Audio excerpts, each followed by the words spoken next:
Call us to order. It's exactly 6 o'clock. It's Thursday, August the 8th. Appreciate all of y'all being here. We originally had scheduled a public hearing that was requested from the Wilson Road Neighborhood Group to talk about possibly street lights for that community.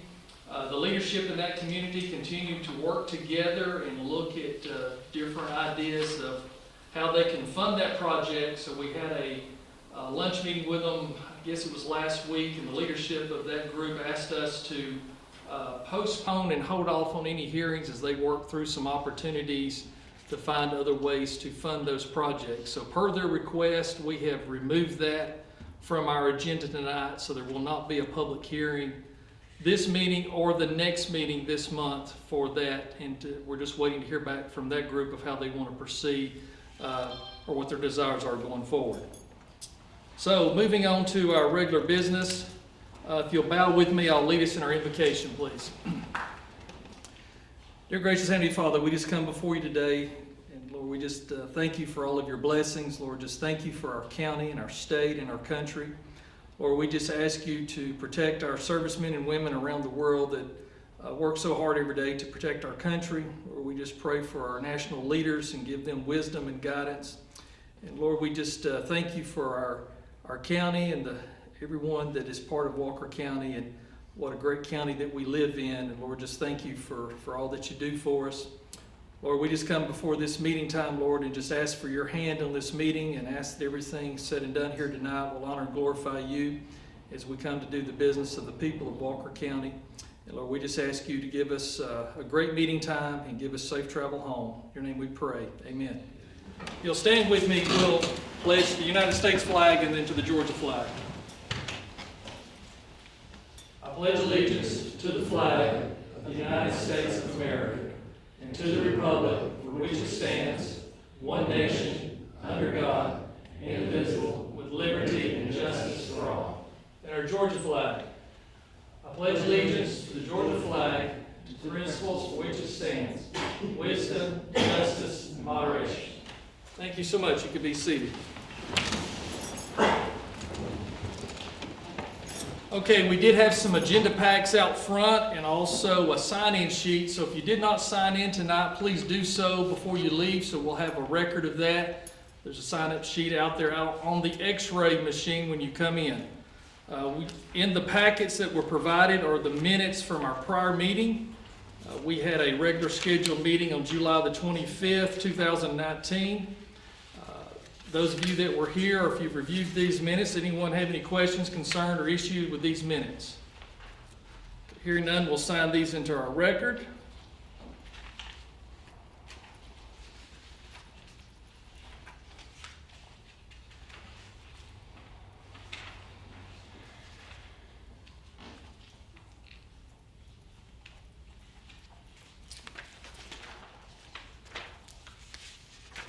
Okay, then we did have a special called meeting yesterday in order to take care of the business of the refinance of the 2015 series bonds, where we were able to refinance those once we got our A1 credit rating from Moody's.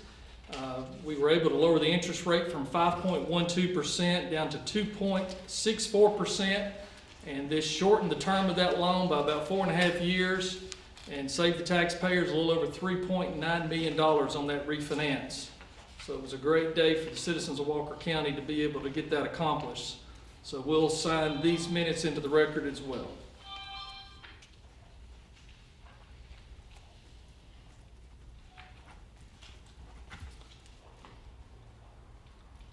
Also, too, Joe's already got that video posted on the Facebook page and website, so I would highly recommend. It's only about a 9 or 10 minute meeting, so if you've not seen that and want to hear from our bond attorney and our bond underwriter that was here for that meeting, I would highly recommend and suggest that you watch that short video and give you a lot more background information on those bonds. Okay, under our new business, pretty straightforward. We have a tax levy resolution here, Resolution R-1719, to set the Walker County millage rate at 9.822 in the unincorporated area and 13.293 in the incorporated area. This was posted in the paper and gave proper notice. It's been posted at the commissioner's office. To my knowledge, we've not had any calls, questions, concerns. Has anything been brought to your attention? Matt, to you, anything?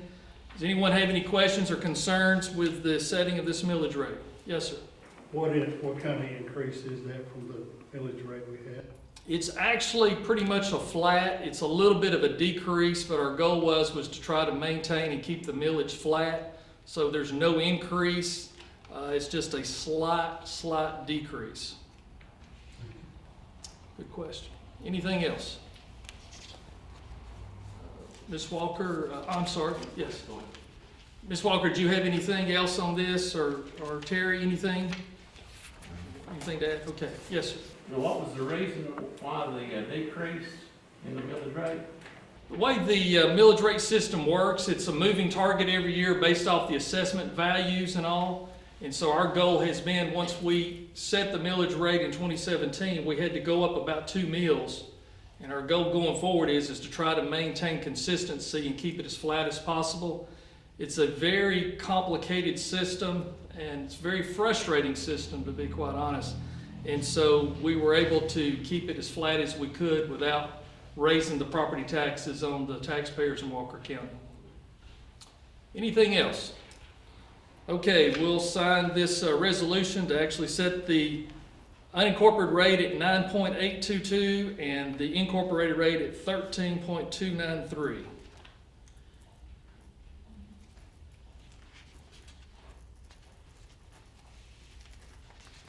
This will be attested by our clerk. And we have a couple of other documents here that our folks will need for the actual tax processing.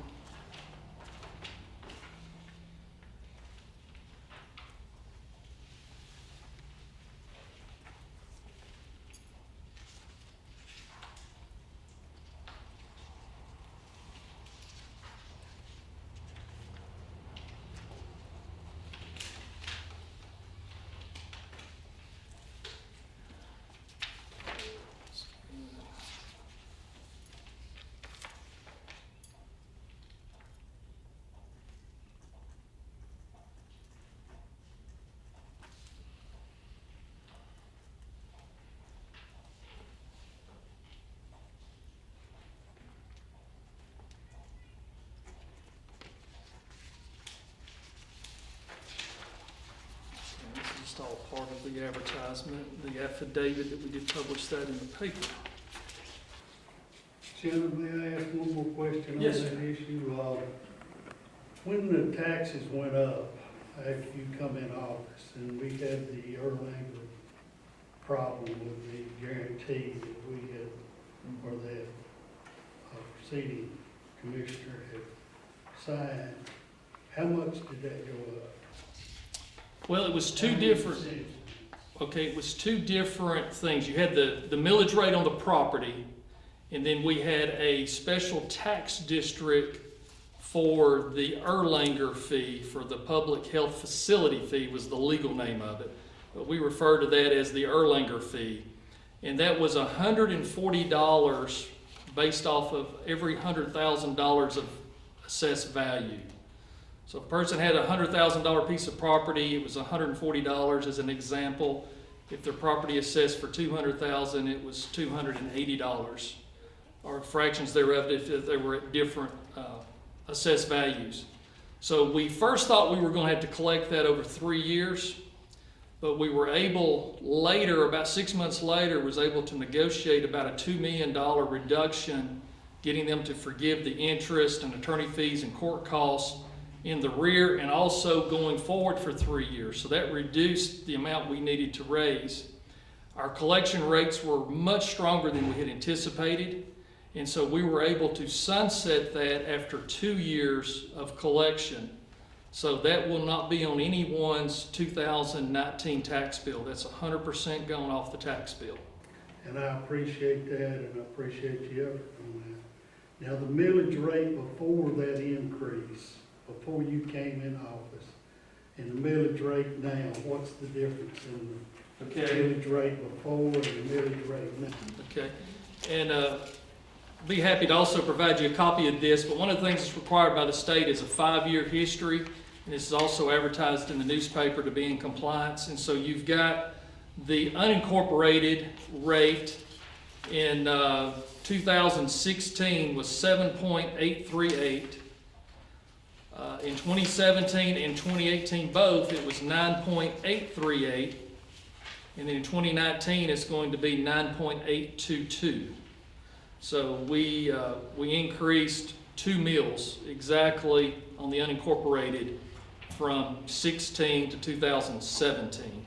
And then we maintained that in 18, and then we've got a few points there less in 2019. The incorporated in 2016 was 10.94, and then in 2017 it was 13.129.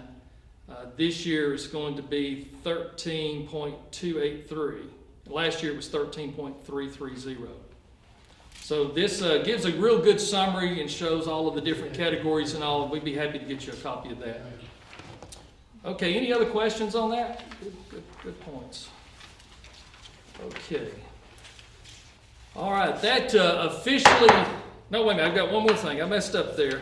All right, our statistic report, I forgot about this. I knew we had a short agenda, but I was making it too short. This is something that we do each month just to kind of give a snapshot to citizens of things that are going on, activities in the community. We like to talk about our animal shelter and the progress that's being made there and the number of animals that we're able to adopt, rescue, or return to owners. So you've got that there, the intake of 60 dogs and 10 cats. The outgo totals 57 dogs and 25 cats. Unfortunately, we had to euthanize 3 dogs and 1 cat due to health reasons and or the animals being too vicious to be out in society. But you can see the previous year's history, 2018, 2017, and 2016 versus 2019. We've only had to euthanize a total of 19 animals this year, and in prior years it was quite substantial, you'll see there. Our fire department still averages in the range of about 500 calls a month. July was down some, but there was 466 calls for service to our fire department that was responded by 621 units responding to those calls. They were successful in installing 34 new smoke alarms. So that got our smoke alarms installed this year at 568. We actually had, I believe it was 5 fire deaths last year in residential homes in Walker County. It's just an overwhelming number just to have 5. And so our goal this year is to be at 0. And so one of the efforts to try to do that our fire department's taken on is trying to install smoke alarms in anyone's resident of need. There's no age requirements, no income requirements. If a person doesn't have smoke alarms, they can contact the fire department and they'll come out and install the appropriate number of smoke alarms in their house to protect that family. Our litter control is still astounding to me, the amount of trash on our roadsides, but the team does a good job every month. They picked up 9,920 pounds, so that puts us just shy of 60,000 pounds of litter picked up off the roadsides just this year through July. Mountain Cove Farms, we had 67 nights stayed out there in the cabins and the house combined. That was coming off of a strong month in June of 80. That puts us at 553 for the year. The staff out there still feels pretty strong that we may have 1,000 stays out there this year, which is substantially up from a comparison in 2016. It was 162, and we may break the 1,000 mark this year. It's always exciting to talk about the planning department. New single-family home construction. There was 7 brand new single-family home permits pulled in the month of June. There was 8 new permits pulled in the month of July. That got us a total of 63. So you can see there we're averaging about 125 new single-family home permits annually, and I'd say we're going to be pretty much spot on to that again this year going forward. Media impression, these are stories that we were able to track that was picked up by outside media sources, whether it be TV or print. It was 38 of those. We added 148 new Facebook followers, and there was 44 posts made to Facebook. We still have a tremendous amount of people that are visiting the website, and a lot of that's driven by the amount of increased data that is put on there. There's additional information pretty much put on there on a weekly basis. All of our agenda packets, budgets, past history, everything is put on there. So we continue to build that database. And in the month of July, there was 27,141 visits. We added 2 new subscribers to our newsletter. We're still trying to get all of the paving done. Our paving this year through our T-Splosh was for right at 25 miles of roads being paved.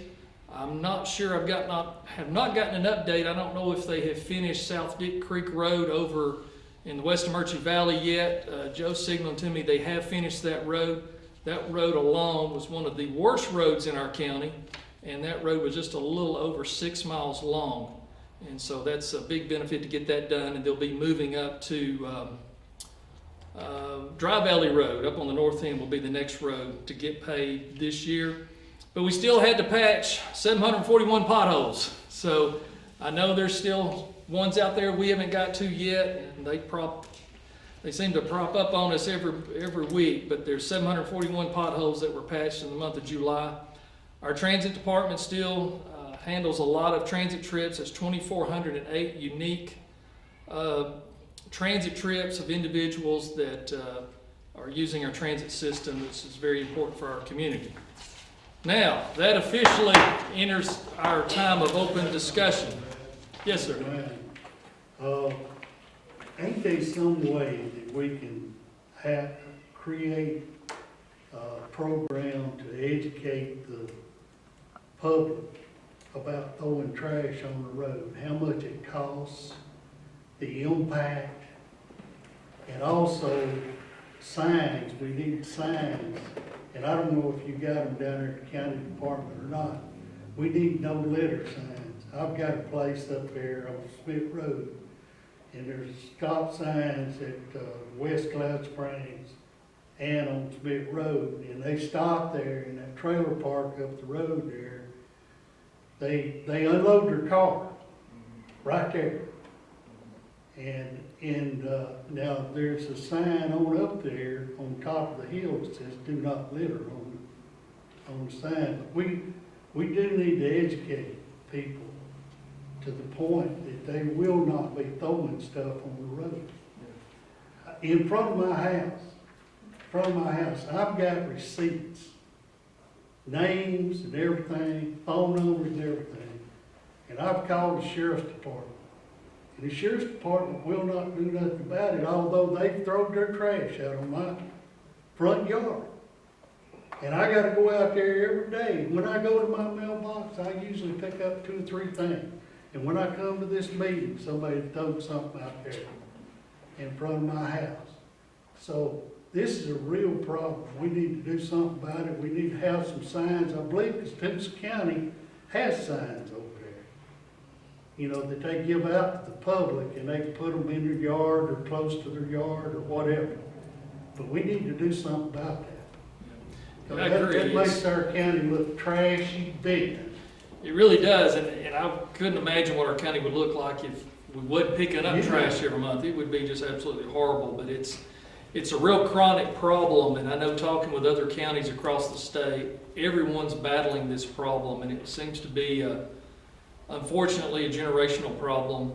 And I think really the only way to combat it over a period of time is going to take, additional education into the schools and bringing awareness to the kids, and try to change it at that level over a long period of time of education through the kids is just my way of thinking, is one suggestion to do it, because I think most grown adults that are doing it, the only way we're going to change them is to get into their pocketbook, unfortunately.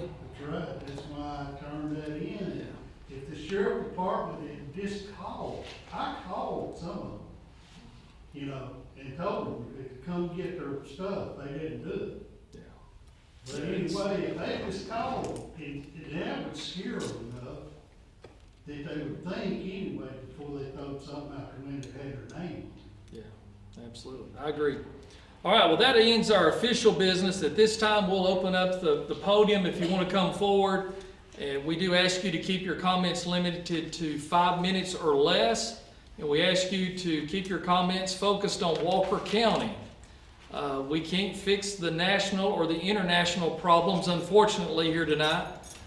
Be happy to talk about those offline, but there's not a lot we can do about that from here. But we'd love for you to have the opportunity to come forward and speak and address the team and to address the county. If there's anything that you would like to say, we'd ask you just to come up to the podium and state your name for the record, and you'll have up to about 5 minutes to make any comments you'd like to make. Come all the way down here. All right, come on up.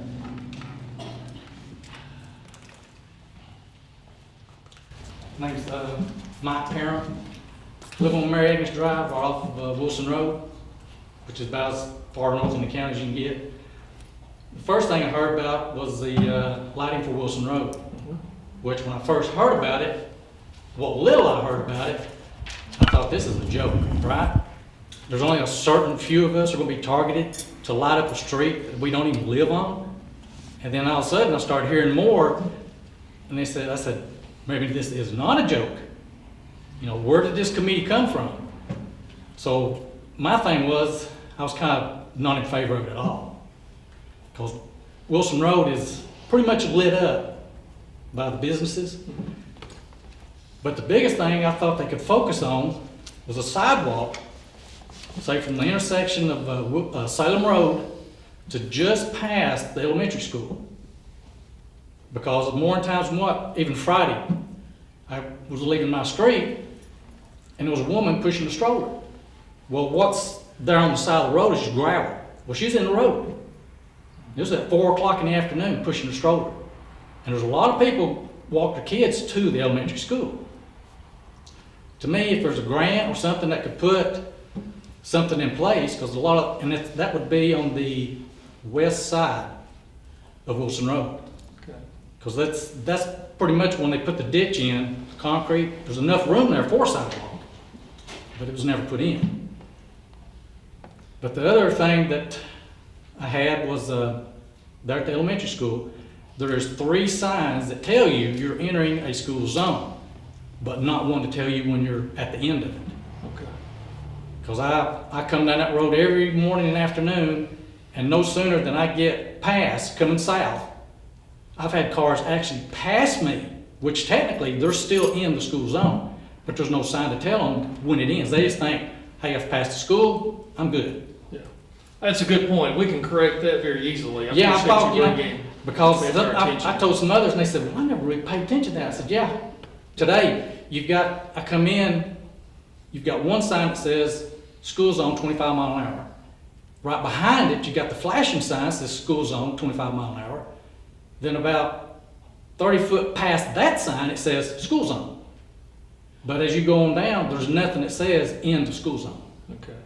Yeah, we'll get that fixed right away, get that fixed by Monday. Yeah. As far as the lighting project, that was a community initiative that was originated through the Wilson Road Neighborhood Group.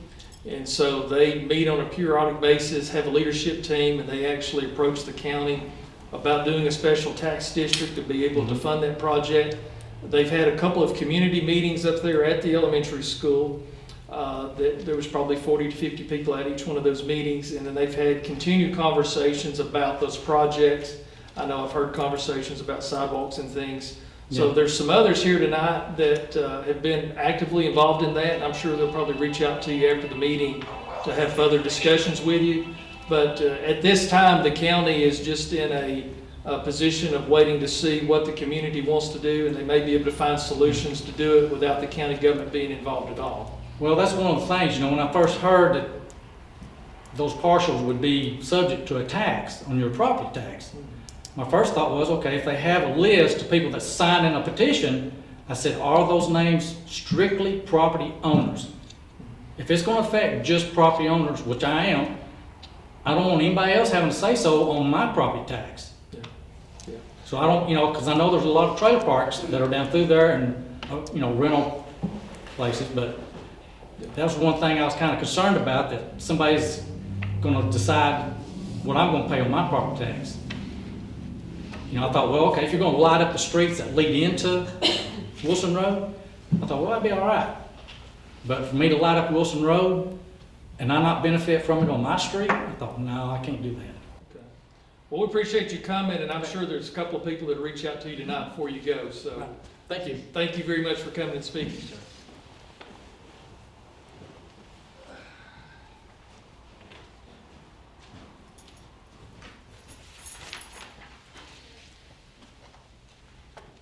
Shana, maybe. My name is Eugene Logan. I own property in Walker County. I've lived here all my life in Walker County. And I've seen good commissioners and I've seen bad commissioners. And I voted for some of the bad ones, some of the good ones. But anyhow, it just don't seem like things are working like they ought to. I go down to the planning commission. Now, I've got a piece of property up at 19 Hillcrest Drive. I bet you there. We've talked about it. Harvey's. Well, yeah, we have.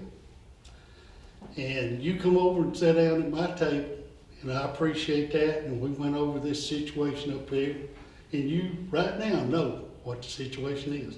It's a sad There's situation. garbage chest deep behind this house at 15 Hillcrest Drive. There's holes as big as that skylight in that roof. There's no power and no water. And the guy that's living there is, I really don't have proof that he's getting food stamps from the county, but I guarantee he is. And he's going over there to some church over there, go out Smith Road over there off Oak Street, and they're aiding and abetting him. And he ain't no more Christian than this piece of wood here. And he's rude. He walks in the middle of the road, will not get out of the road for the traffic to go up the hill. He's just a total nuisance, which I'm not here. If you guys want to let him do that, that's okay with me. And if you don't have the right. But that health hazard has got to be fixed.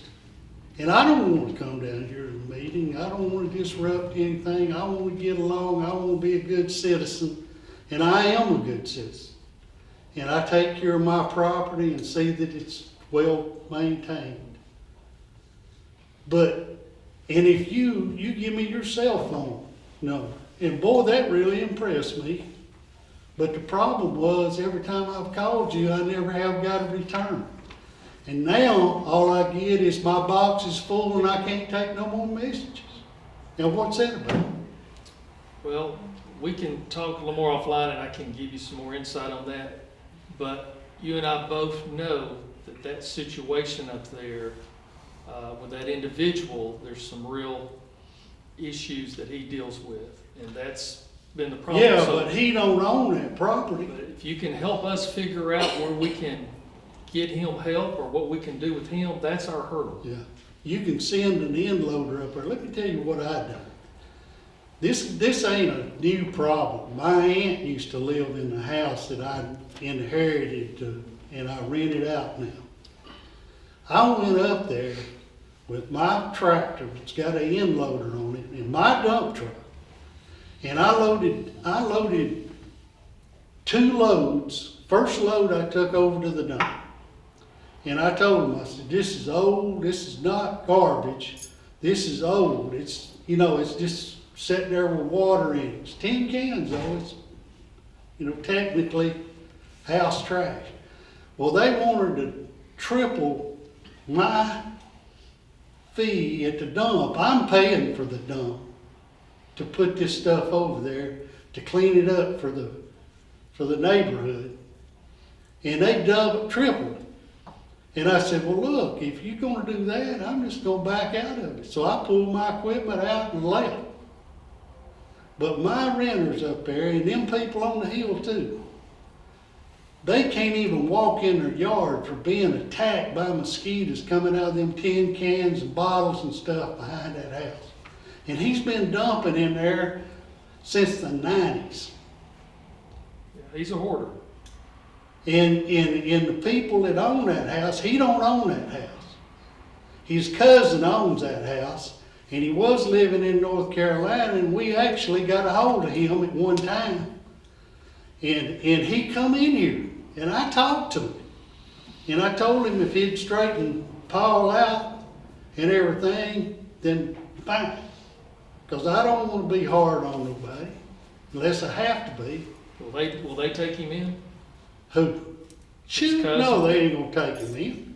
The guy skipped out and give a Arizona address, and that's the excuse that planning is using, that they can't get a hold of the owner, they can't do nothing about that trash, that health hazard. And Shannon, you know good and well that you got the authority to send the end loader up there and load that crap up and give him a warning that he shall not put no more garbage out there in the back. Well, we'll talk more, but you and I both know there's a Well, situation. he's mental, there's no doubt about it. But that don't give him an excuse to live in a house that's not his. That he creates a health hazard, and he walks over there on property that he don't own and cuts wood in the wintertime. And he told my renter, he said, I don't know why all people don't live like I do. Now you go figure that. Yeah, there's some issues. Well, thank you for coming. But We'll talk some I more. do want some action, and I'm making a step here. I don't even want to be down here. I want you guys to be able to conduct your business. I want to support you if I can. But we hope you'll help us with a solution. Well, the solution is send the end loader up there. And while I know I'm probably over my time, but down there at Smith Road there, you know, when BB was in there, she would send what do you call it? One of those diggers. Great on? Grade all up there and clean the ditch out that goes across the road down there. Down that road that goes up to my rental property. And I go up there and I take my tractor and I grade that road myself and I clean them ditches out up there myself on that road. And none of them people up there on the hill helped me with the expense or anything. One of them did for a while and then they quit. Okay. But the thing is, I need some help. All right. Thank you. Anyone else like to speak tonight? Okay, we appreciate all you coming out. We'll be back here 2 weeks from tonight at 6 o'clock. And everyone have a safe trip home. And hope to see you back at the next meeting.